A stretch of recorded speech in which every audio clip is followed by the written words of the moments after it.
लोकप्रिय उप मुख्यमंत्री और मेरे सहयोगी आदरणीय केशव जी, केंद्रीय मंत्रिमंडल में मेरे साथ काम करने वाले मेरे सहयोगी आदरणीय संजीव बालियान जी, विशेष रूप से हमारे क्षेत्रीय अध्यक्ष जिनके नेतृत्व में आप सब लोग काम कर रहे हैं, ऐसे मोहित बेनीवाल जी, हमारे उत्तर पश्चिमी क्षेत्र के प्रभारी प्रदेश के महामंत्री राठौर जी, सांसद संजय भाटिया जी, मेरे साथ जब मैं अध्यक्ष था तो पार्टी में मेरे साथ जिन्होंने काम किया, ऐसे हरियाणा में हम बहुत अच्छा काम जिन्होंने करके दिखाया, ऐसे मेरे सहयोगी कैप्टन अभिमन्यु जी, अशोक कटारिया जी, आदरणीय मंत्री अनिल शर्मा जी, हमारे जनविश्वास यात्रा के संयोजक सतीश गौतम जी, मंच पर उपस्थित हमारे सभी सम्माननीय विधायकगण, हमारे सभी पदाधिकारीगण और उपस्थित भाई और बहनों, मुझे बहुत खुशी हुई कि मैं पहली बार इस पवित्र धरती पर आया हूं। रामायण और महाभारत हमारे प्रेरणा के स्तोत्र है। काका कालेलकर करके एक बहुत प्रसिद्ध विद्वान विदुषी थे, उन्होंने बहुत अच्छी किताब लिखी है। उस किताब का वर्णन करते हुए उन्होंने कहा था कि जो जो दुनिया में है वो सब महाभारत में है, और जो दुनिया में नहीं है वो भी महाभारत में था, महाभारत में है, ये उन्होंने कहा था। ये किताब में उन्होंने अपना एक चैप्टर सही में महात्मा विदुर जी के ऊपर लिखा था। महात्मा विदुर जी की ये पावन भूमि है, जिन्होंने हर समय न्याय के लिए, एकता के लिए, नैतिकता के लिए पूरे ऐसे मापदंड प्रस्तापित किए थे कि हजारों सालों के बाद भी महात्मा विदुर को हम कभी भूल नहीं सकते।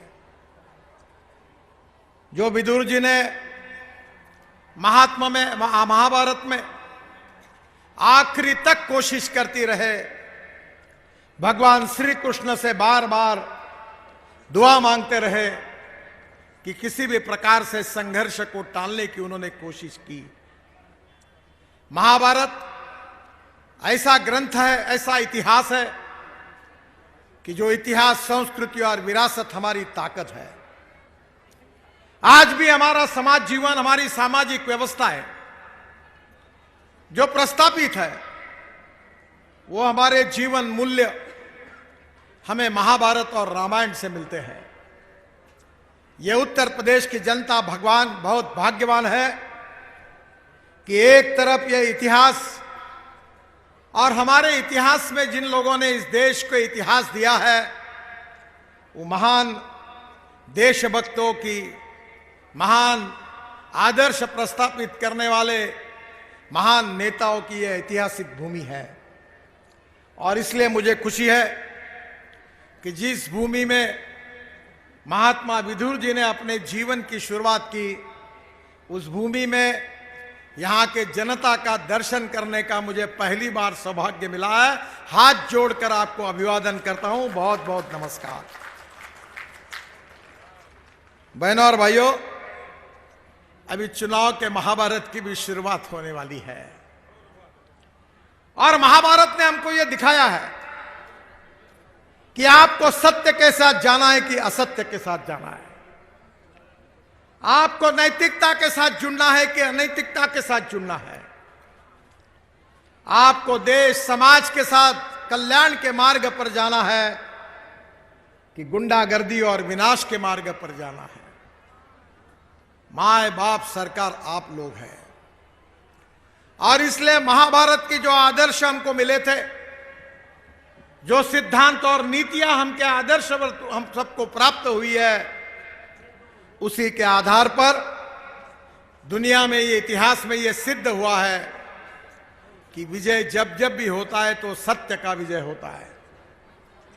और इसलिए बहनों और भाइयों, हमारा देश धनवान है पर जनता गरीब है। We are a rich nation with a poor population. जनता धनवान है, देश धनवान है, पर जनता गरीब क्यों है? एक उत्तर प्रदेश के इस शायर ने एक बहुत अच्छी शायरी की थी। वो शायरी आज के लिए लागू नहीं है। जब मैं स्टूडेंट था, विद्यार्थी था, तो वो शायरी मैंने सुनी थी। उन्होंने कहा था कि इधर गधे उधर गधे, सब तरफ गधे ही गधे, अच्छे घोड़ों को नहीं है घास और गधे खा रहे च्यवनप्राश। तब मैं विद्यार्थी था और तब परिस्थिति वैसी ही थी, पर अब परिस्थितियां बदल गई है। प्रधानमंत्री नरेंद्र मोदी जी के नेतृत्व में 2014 में एक सही में एक राम राज्य की शुरुआत इस देश में हुई है। देश बदल रहा है, उत्तर प्रदेश भी बदल रहा है। मैं आपको बताना चाहता हूं कि 2014 के पहले उत्तर प्रदेश कैसा था और आज 2021 समाप्ति की कगार पर है हमारा उत्तर प्रदेश कैसा है। मुझे याद है, बाल्यान जी, एक बार मैं आया था सहारनपुर, वहां से आप क्या आ रहा था, ऐसे रास्ते में गड्ढे थे कि गड्ढे में रास्ते थे कि रास्ते में गड्ढे थे, मैं समझ नहीं रहा था। मेरे साथ हम गाड़ी में आगे जा रहे थे तो उतने में एक मोटरसाइकिल पर बैठकर एक नौजवान अपने पत्नी को लेकर जोरों से दौड़ रहा था। और जैसे उसने हमारे गाड़ियों के ताफों को देखा तो उसने तुरंत अपनी गाड़ी की स्पीड इतनी जोरदार बढ़ाई कि हमसे ओवरटेक करके आगे निकल गया। तो मेरे बाजू में बैठे हुए हमारे नेताजी ने कहा, देखो वो कितने जोर से आगे जा रहा है, क्योंकि आगे जाकर वो गाड़ी के अंदर आपको ढूंढना चाहता है, आपको पहचानना चाहता है और देखना चाहता है कि आप कैसे हो। तो मैंने उसको कहा, आप गलतफहमी में हो, वो मुझे नहीं देख रहा है, वो बार बार पीछे अपने पत्नी को हाथ लगाकर देख रहा है कि गिर गई कि है, गिर गई कि है। ऐसे रास्ते थे, अब कैसे रास्ते बने आप अनुभव करते हो, मुझे बताने की जरूरत नहीं है। हम दिल्ली से देहरादून नया रास्ता बना रहे हैं और मैं आपको कह रहा हूं 1.5 साल के अंदर ये नए रास्ते से दिल्ली से देहरादून केवल 2 घंटे में आप पहुंच जाएंगे, ये मैं आपको विश्वास देता हूं। दिल्ली से हरिद्वार 2 घंटे में, दिल्ली से चंडीगढ़ 2 घंटे में, दिल्ली से जयपुर 2 घंटे में, दिल्ली से अमृतसर 4 घंटे में, दिल्ली से कटरा 6 घंटे में और दिल्ली से श्रीनगर केवल 8 घंटे में पहुंचाने का काम हम कर देंगे। मुझे याद है कि दिल्ली मेरठ हाईवे के भूमि पूजन के लिए हम आए थे तो लोग मुझे बता रहे थे 4 घंटे लगते हैं, 4.5 घंटे लगते हैं। दिल्ली में हमने विश्व में 16 लेन का रोड बनाया, दिल्ली से मेरठ आने के लिए पहला। कहीं सुना है आपने कि 16 लेन का रोड कहीं बना है? अब दिल्ली से मेरठ में उद्घाटन के लिए आने वाला 23 तारीख को 2 ब्रिजेस का काम केवल आरओबी का रहा था। और अभी मैं आपको वचन देता हूं कि दोनों आरओबी बनने के बाद मेरठ से दिल्ली केवल 45 मिनट में आप पहुंचोगे, ये मैं आपको वचन देता हूं। परसों मेरे पास एक जर्मनी में पढ़ा हुआ जवान लड़का मेरे पास आया था। उसने कहा कि मैं मेरठ का रहने वाला हूं पर इंटीरियर का काम करता हूं, दिल्ली में रहता हूं। पर उसने आगे मुझे बताया कि अब आपने रोड बना दिया, मैंने दिल्ली का घर बेच दिया और मेरठ में बंगला बनाया है। रोज सुबह में दिल्ली आऊंगा और शाम को 45 मिनट में मेरठ चला जाऊंगा। ये मेरठ की स्थिति बदल गई, ये बिजनौर की भी बदलने वाली है। रोड से विकास होता है। अमेरिकन प्रेसिडेंट जॉन केनेडी, इनकी बात को मैं अक्सर लोगों को बताता हूं। जॉन केनेडी जी कहते थे कि American roads are not good because America is rich, but America is rich because American roads are good. America धनवान है, इसके कारण अमेरिका के रास्ते अच्छे नहीं हुए, तो अमेरिका के रास्ते अच्छे हुए, इसके कारण अमेरिका धनवान हुई। बहनों और भाइयों, मैं रोड पर ज्यादा बात करूंगा नहीं, क्योंकि आप ही रोड पर चलने वाले हैं, तो आप ही अनुभव करेंगे, तो मैं समय अपने भाषण का उसमें क्यों गवाऊं। पर मैं किसान हूं, और रोड से भी बहुत बड़ा काम हमारी सरकार ने आपके लिए किया है।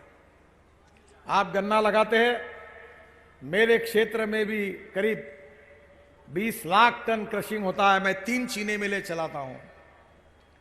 हमारे यहां किसान आत्महत्या करते थे, विदर्भ में बहुत हालत खराब थी, और बहनों और भाइयों, आज की स्थितियों में भी, परिस्थितियों में बहुत तकलीफें हो रही किसानों को। गेहूं सस्ता है, ब्रेड बिस्किट महंगे हैं, टमाटर सस्ते हैं, सॉस महंगा है, फल सस्ते हैं, जूस महंगा है, कपास सस्ता है, कपड़ा महंगा है। आज बहनों और भाइयों, हमारे देश में 350 लाख टन चावल गोडाउन में पड़ी है। हमारे देश में जो मक्का है, कॉर्न, उसका इतना उत्पादन हुआ है कि मार्केट प्राइस एमएसपी से भी नीचे चली गई। गेहूं हमारे पास इतना पड़ा है कि रखने के लिए जगह नहीं है, और चीनी की हालत तो इतनी खराब है, क्योंकि चीनी का मैं एक्सपर्ट हूं। बहनों और भाइयों, आपको पता होगा, ब्राजील नाम का एक देश है, पूरे दुनिया को चीनी सप्लाई करने का काम ब्राजील करता है, और ब्राजील में चीनी का भाव है 22 रुपए किलो, और हिंदुस्तान में चीनी का भाव है 32 रुपए किलो। हमारी चीनी एक्सपोर्ट ही नहीं होती थी, गन्ना मिलें बंद पड़ गई, गन्ना किसानों को पैसा नहीं मिलता था, मिल के मालिक छोड़कर भाग रहे थे, गन्ने की कीमत बढ़ रही थी और चीनी की कीमतें कम हो रही थी। पूरा गन्ना उत्पादक किसान बर्बादी के कगार पर खड़ा था। ये संजीव जी को पता है, ये मेरे पास आते थे, हम सब कैसे करेंगे। तब हमारी सरकार ने, और मैं 2004 से कह रहा हूं कि इस देश का किसान केवल अन्नदाता नहीं बनेगा, तो इस देश का किसान ऊर्जादाता बनेगा। ये बात मैं 2004 से कह रहा था, और हमारी सरकार ने पहली बार निर्णय किया कि अब गेहूं, चावल, मक्का, इससे किसान का कल्याण नहीं होता, अब किसान पेट्रोल डीजल का पर्याय देगा। हमने इथेनॉल की शुरुआत की। आज जो पेट्रोल इंजन की गाड़ियां हैं, मैं ही ट्रांसपोर्ट मंत्री हूं, अभी हम इथेनॉल के पंप खोल रहे हैं। मैं आप सबको कहूंगा कि इथेनॉल के पंप खोलो। मैं अगले सप्ताह में एक एडवाइजरी निकाल रहा हूं कि जो टोयोटा, होंडा, मर्सिडीज, बीएमडब्ल्यू, ये बजाज की स्कूटर बाइक, टीवीएस की बाइक, हीरो की बाइक, स्कूटर अब 100% पेट्रोल पर नहीं चलेगी, तो किसानों ने तैयार किए 100% बायो इथेनॉल पर चलेगी। इसका फायदा क्या होगा? आपके गन्ने से चीनी नहीं बनेगी, इथेनॉल बनेगा। और ये फ्लेक्स इंजन है, थोड़ा टेक्निकल सब्जेक्ट है, आप समझ लो। फ्लेक्स इंजन का मतलब यह है कि पेट्रोल की जो कार है उसमें 100% पेट्रोल डालो, या आपके पास चॉइस है 100% इथेनॉल डालो। आपकी स्कूटर, आपकी ऑटो रिक्शा, आपकी कार, अब 100% किसानों ने, जो गन्ने के जूस से इथेनॉल बनता है, जो सी मोलाइसिस जिसको आप शीरा बोलते हैं, उससे इथेनॉल बनता है, जो 7% शुगर जिसमें जाती है, बीएबी मोलाइसिस, उसमें इथेनॉल बनता है। इतना ही नहीं, तो शुगर केन जूस से भी अब इथेनॉल बनने लगा। और हमारी सरकार ने परमिशन दी कि अब चावल से भी इथेनॉल बनने की शुरुआत हुई है। 350 फैक्ट्री खुल रही है। 1 टन चावल से 380 लीटर इथेनॉल बनता है। और बहनों और भाइयों, अब फ्लेक्स इंजन की शुरुआत होगी।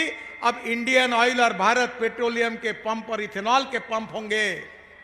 और अब पेट्रोल के बजाय इथेनॉल उपयोग में आएगा तो गन्ना उत्पादक किसानों को सही दाम मिलेगा। अगर इथेनॉल नहीं होता तो आज हम सब लोग आपको मुंह दिखाने लायक नहीं रहते। कितना बकाया था शुगर मिल में, मिल नहीं रहा था। योगी जी के नेतृत्व में पहली बार गन्ना उत्पादक किसानों को उनको पैसा मिलने का काम अगर किसी सरकार ने करके दिखाया तो वो योगी जी के नेतृत्व में, केशव जी के नेतृत्व में उत्तर प्रदेश की सरकार ने करके दिखाया। बहनों और भाइयों, इतने पे काफी नहीं है। टेक्नोलॉजी बहुत महत्वपूर्ण है। मैं 2 चीजें अक्सर लोगों को समझाता हूं कि innovation, entrepreneurship, science, technology, research, skilled और सक्सेसफुल प्रैक्टिसेस को नॉलेज कहते हैं, ज्ञान कहते हैं। और conversion of knowledge into wealth हमारे देश का भविष्य है। और दूसरी बात बताता हूं, conversion of waste into wealth.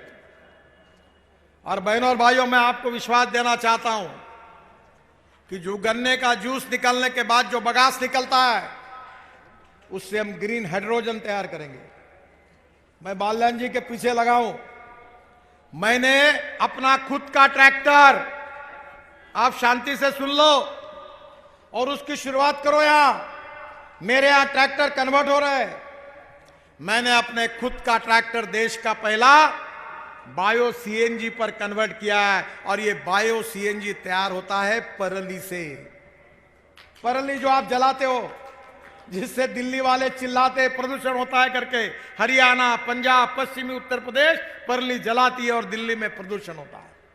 मेरे पास आओ, मैंने प्लान डाला हुआ है। मैं आपको टेक्नोलॉजी फुकट में देता हूं। 5 टन परली से 1 टन बायो सीएनजी निकलेगा। और मेरा ट्रैक्टर के पीछे मैं 1.25 लाख रुपए साल की बचत कर रहा हूं। ट्रैक्टर देखने के लिए नागपुर आ जाओ। वो किट वाले को भी भेज देता हूं। बाल्यान जी, प्लान डाल दो। यहां पूरी परली, bagasse, cotton straw, wheat straw, rice straw सब डाल दो। इस देश का किसान अब ऊर्जा तैयार करेगा और किसान का भविष्य बदल जाएगा। ये विचार हमारे सरकार ने दिया।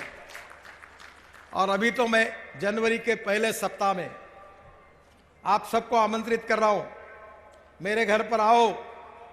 मैं ऐसे गाड़ी में आपको बिठाऊंगा कि पानी से ऑक्सीजन और हाइड्रोजन अलग करके हाइड्रोजन पर, ग्रीन हाइड्रोजन पर गाड़ी चलेगी। और आपके फरीदाबाद में इंडियन ऑयल का जो लेबोरेटरी है वहां हमने ग्रीन हाइड्रोजन बनाया है। और देश की पहली कार मैं पायलट प्रोजेक्ट करके मेरे घर में एयर कंडीशन टोयोटा की कार जापान से आई है, दिल्ली आके पड़ी है।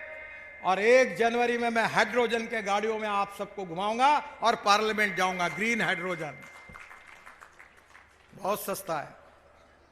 मेरे क्षेत्र में मैंने टॉयलेट का पानी हमारी म्युनिसिपल कॉर्पोरेशन का बेच दिया। टॉयलेट का पानी कितने में बेचा होगा? 325 करोड़ रुपए हमको साल के मिल रहे टॉयलेट का पानी बेचकर। अब बाल्यान जी, आप इंजीनियर हो, आपकी जिम्मेदारी है। नेतागिरी के साथ या टेक्नोलॉजी आपका काम है लोगों तक पहुंचाना। तो रूफटॉप सोलर बनेगा, अंदर में सॉलिड वेस्ट जो कचरा है उसका सेग्रीगेशन होगा। और जो पानी और ऑर्गेनिक वेस्ट है उससे ग्रीन हाइड्रोजन तैयार होगा। उस पे रेलवे चलेगी, फैक्ट्री चलेगी, कोयले की जरूरत नहीं पड़ेगी। उससे गाड़ियां और ट्रक चलेगी और देश का चित्र, तस्वीर बदल जाएगी और किसान ऊर्जादाता बनेगा। यह सपना भारतीय जनता पार्टी के सरकार का है। अगर आप ऊर्जा बनाओगे, 8 लाख करोड़ का इंपोर्ट है पेट्रोल डीजल का, 5 साल में 25 लाख करोड़ का होगा। और ये 25 लाख करोड़ अगर बचाकर इन किसानों के घर में जाएंगे और किसानों के बेटों के हाथों को काम मिलेगा, ग्रीन फ्यूल तैयार इस देश में होगी तो देश की तकदीर बदल जाएगी। उत्तर प्रदेश के जवान लोगों को काम मिलेगा, बेरोजगारों को काम मिलेगा और किसानों को उनके फसल का सही दाम मिलेगा। आम की तो कीमत मिलेगी, आम की, उसके साथ गुठली की भी कीमत मिलेगी। और बहनों और भाइयों, यह टेक्नोलॉजी लाने का काम हमारी सरकार ने किया है। और मैं हवा में बात नहीं करता, मैं हिंदुस्तान के पत्रकार बंधुओं को हर बार कहता हूं कि मेरी जितने भाषण है उतने रिकॉर्ड कर लो। मैंने कही हुई बात को रिकॉर्ड करके एक भी बात सिद्ध नहीं हुई तो ब्रेकिंग न्यूज लगा दो, आपको हाथ जोड़कर मैं क्षमा मांगूंगा। जो मैंने कहा वो डंके के चोट पर हमारे सरकार ने करके दिखाया। गांव गरीब मजदूर किसान का कल्याण करना चाहते हैं, किसानों की तकदीर को बदलना चाहते हैं, जवान लोगों के हाथों में काम देना चाहते हैं। बहनों और भाइयों, जब तक रोड नहीं बनेंगे, पानी नहीं होगा, बिजली नहीं होंगी, कम्युनिकेशन के साधन नहीं होंगे तो उद्योग कैसे आएंगे? और उद्योग नहीं आएंगे तो जवान लोगों को रोजगार कैसे मिलेगा? पहली बार योगी जी के नेतृत्व में और केशव जी के नेतृत्व में उत्तर प्रदेश को एक नई दिशा मिली है। हम उत्तर प्रदेश में केवल गुंडागर्दी को समाप्त नहीं कर रहे, हम उत्तर प्रदेश की गरीबी, भूखमरी और बेरोजगारी को भी समाप्त करने जा रहे हैं। जो 5 साल आपने देखा था वो तो ट्रेलर था, असली फिल्म शुरू होना बाकी है। और इसलिए उत्तर प्रदेश की जनता को मैं आह्वान करना चाहता हूं कि गांव गरीब मजदूर किसान का कल्याण करने के लिए एक तरफ मोदी जी के नेतृत्व में सामने हमारा पावरफुल इंजन लगा हुआ है उत्तर प्रदेश को, और राज्य सरकार भी भारतीय जनता पार्टी बनाकर योगी जी और केशव जी के नेतृत्व में दूसरा डबल इंजन लगा दो। फिर आप शांति से बैठो, केवल देखते रहो कैसे चमत्कार होगा। अभी मैं बात बता रहा था कि मेरे क्षेत्र में मैं गन्ने के ऊपर स्प्रेइंग ड्रोन से होता है, और हमारी सरकार ने अब नैनो यूरिया ढूंढा है। नैनो यूरिया आरसीएफ ने एक यूरिया की बैग 50 किलो की बराबर 250 ml का नैनो यूरिया है। हम यूरिया फेंकते हैं, 70% वेस्ट जाता है, 30% केवल गन्ने को मिलता है। अब हमने टेक्नोलॉजी लाई है, ड्रोन, वो भी लिथियम। मजा भी महाराष्ट्र के राहुरी कृषि यूनिवर्सिटी ने, गवर्नर साहब ने वहां के डिलीट दी मुझे और शरद पवार साहब को, तो वहां उन्होंने ड्रोन बनाए थे। तो ड्रोन थे लिथियम आयन बैटरी पर। मैंने कहा ये मत बनाओ, ये 6 लाख रुपए का है, 1.5 लाख करो कीमत। बोले कैसी होगी? मैंने बोला 20,000 रुपए का फ्लेक्स इंजन पेट्रोल डालो और ड्रोन उड़ाओ। अब 1 लाख 1.5 लाख में ड्रोन मिलेगा, और उसमें पेट्रोल में चलेगा, फ्लेक्स इंजन में, और आपके गन्ने के और ऊपर से यूरिया का स्प्रेइंग होगा। 70% यूरिया प्लांट को जाएगा, केवल 25 से 30% वेस्ट होगा। आपके खाद का खर्चा भी कम हो जाएगा। बहनों और भाइयों, हमारी सरकार टेक्नोलॉजी ला रही, गांव गरीब मजदूर किसान के कल्याण की बात कर रही है। हमने कभी जातीयवाद की बात नहीं की। हमने कभी इस देश में, इस देश का विकास कैसे हो, ये देश समृद्ध संपन्न शक्तिशाली कैसे बने, गांव गरीब मजदूर किसान का कल्याण कैसे हो, यही हमारी राजनीति है, यही हमारा कार्यक्रम है। और मोदी जी के नेतृत्व में यही कार्यक्रम को अमल लाकर हम काम कर रहे हैं। और इसलिए मैं आपको पास ये कहने के लिए आया हूं कि हमने किया हुआ काम, भारत सरकार का काम, मेरे विभाग का काम, आप जहां जाओ वहां देख लो। 50 साल में उत्तर प्रदेश में जितने रोड नहीं बने, उतने 5 साल में राष्ट्रीय महामार्ग हमने आपको बना कर दिए। अरे गंगा को भी शुद्ध कर दिया। मैं गंगा का मंत्री था, पूरा जलमार्ग बनाया, वाराणसी से हल्दिया तक पानी पर हवाई जहाज उतारने का काम किया हमने। अब आप तो दिल्ली से मैंने मथुरा का भी काम मंजूर किया है, अपने यमुना का, कि पानीपत सोनीपत से लेकर यमुना को शुद्ध करके, ड्राफ्ट मेंटेन करके हम दिल्ली से मथुरा, मथुरा से आगरा, आगरा से इटावा और इटावा से प्रयागराज जाएंगे। और केशव जी ने मुझे आग्रह किया था, मैं उस समय वाटर रिसोर्सेस मंत्री था, मैंने प्रयागराज से वाराणसी भी जलमार्ग बना दिया है। वाराणसी से हल्दिया, हल्दिया से बंगाल की खाड़ी, फिर ब्रह्मपुत्रा का ड्रेजिंग कर दिया और बांग्लादेश में घुसकर भी मैंने मुंगली पोर्ट तक ड्रेजिंग कर दिया। अब Indonesia, Malaysia, China, Singapore, Bangladesh, north east, Panipat, Sonipat से जहाज निकलेगा और बांग्लादेश तक जाएगा, चाइना तक जाएगा। ये जलमार्ग भी लगभग हमने पूरा कर दिया। ये काम हमारी सरकार ने करके दिखाया। अविरल निर्मल गंगा का सपना हमने पूरा करके दिखाया।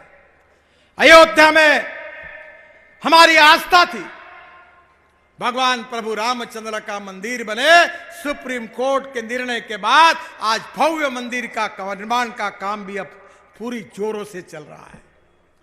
ये राम राज्य की ओर हम जा रहे हैं। जिस महात्मा गांधी जी ने इस राम राज्य का उल्लेख किया था, वो राम राज्य इस देश में लाना, यही भारतीय जनता पार्टी का मकसद है, यही मैनिफेस्टो है, यही जाहिरनामा है और यही हमारा वचननामा है। बहनों और भाइयों, योगी जी और केशव जी के नेतृत्व में उत्तर प्रदेश की सरकार ने भी इतना ही ऐतिहासिक काम किया है।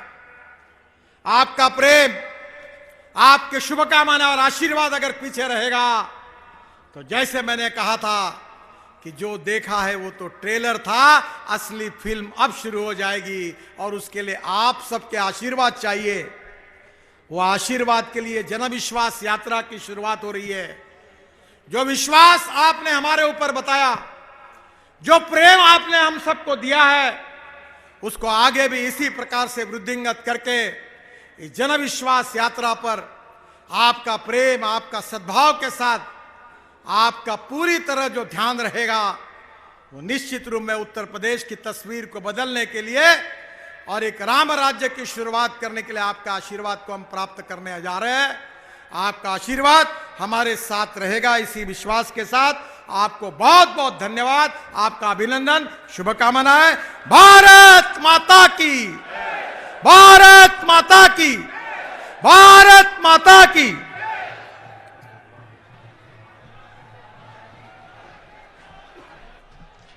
मैं अपने क्षेत्रीय अध्यक्ष जी से निवेदन करूंगा